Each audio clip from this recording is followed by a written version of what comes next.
chocolate lovers, or should I say good morning, good day, good evening. Welcome to Chocolate TV. It is the 29th of November and we are heading into Christmas, and some of you don't actually celebrate Christmas. Well, you're heading into some sort of holiday season anyway, I think. Today I thought we go to the high-end cocoa count chocolates. I've got a Swiss 88% chocolate from Bechley, Criollo Maracaibo beans from Venezuela, and a 100% cocoa chocolate bar from La Molina, Italy. It doesn't say what. No, it doesn't say where the beans are from. If I find it, you'll find it on the website under points. There the beans usually are stated if I find that information. Well, let's begin. Let's open up the Swiss 88% chocolate.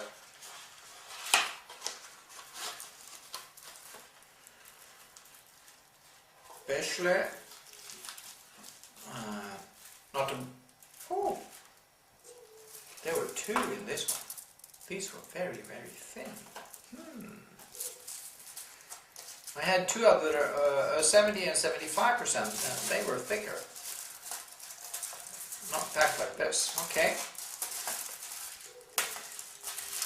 As you know by now, if you watched the show for 34 episodes, and this is number 35 or 36, I forgot to check that. I'm so sorry.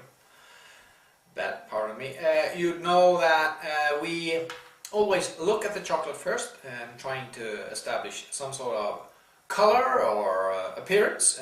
This is quite a shiny, nice reddish brown appearance. Reddish brown is often consistent with Criollo beans, and this is Criollo beans from Maracaibo, which is a great chocolate area in Venezuela. And Venezuela do have great chocolate areas. When you look at the color, you then try to discern if there's some scent whatsoever from the chocolate. Other than chocolate, of course. This has a very fruity nose. I say red berries and citrus flavors. There's some dark chocolate scent in the background. Yes, it's like dry paper, cedar box, wooden chips. It's like you sandpapered a piece of dark wood, and the scent is dry and musky. But foremost, it's fruity. It's citrus and it's red berries, for sure. And a hint of vanilla. Well, let's taste it.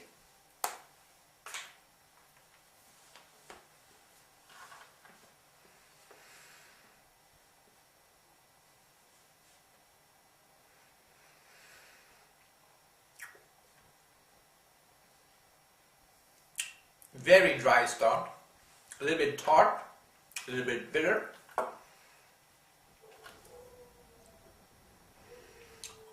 As the chocolate starts to melt, you get a nice acidity of red and yellow fruit.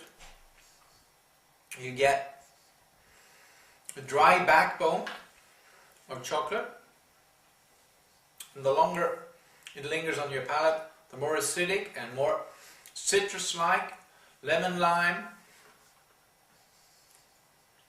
mixed with wild raspberries. In Sweden we got wild raspberries in the woods, tiny red raspberries, and they're just quite delicious if you like. Some sweet acid sting to your raspberry flavor. This resembles that very much, together with some lemon lime mix.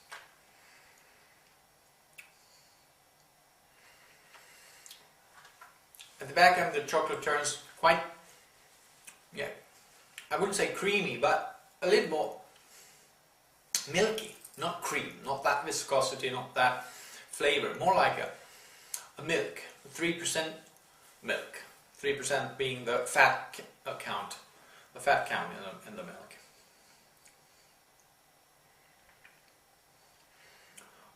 A long back end with dry chocolate, and still there's some of that acidity that lingers. This is a 88% chocolate. I usually go for 65 to 75. Over 80 usually gets soapy and oily and very strange tasting, but this is a really good 88. This is an 8, absolutely an 8 in my book. Yeah, good chocolate from Bechle, Swedish, not Swedish, Swiss chocolatier. Let's hope La Molina from Italy, 100% cocoa.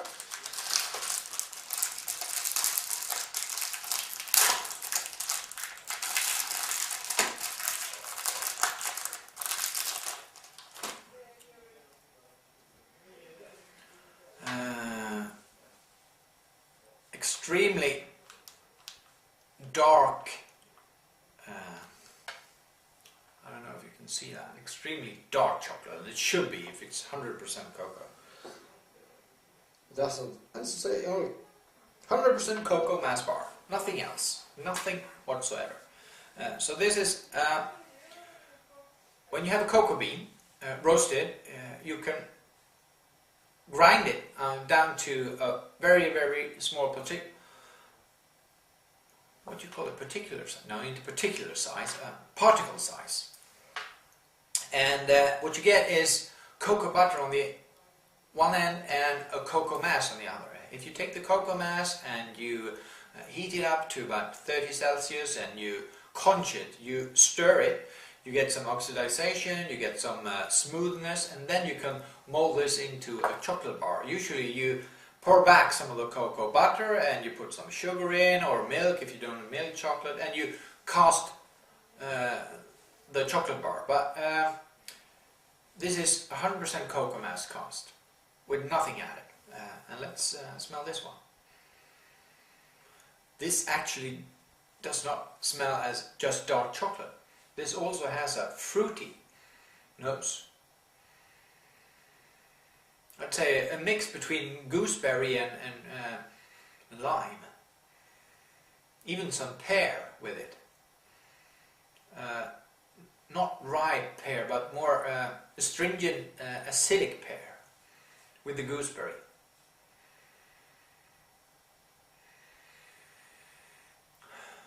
So this should really, well, it's a dry smell, yes. There is some high cocoa count smell, but primarily it is actually quite fruity. Let's take a bite and taste it.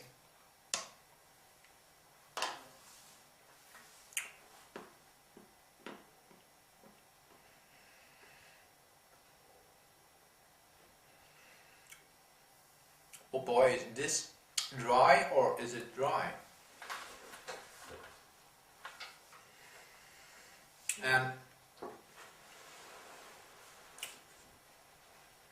Extremely bitter, bordering on non-palatable. It's too dry. It's 100%. You usually don't eat this, you use it in cooking or in making candy. You mix it up.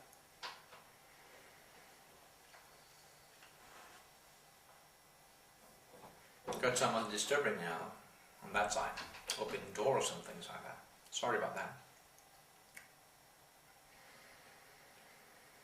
It actually mellows out a bit in the middle. Get a little bit soapy, a little bit oily. Still there's an enormous amount of dry and bitter and even some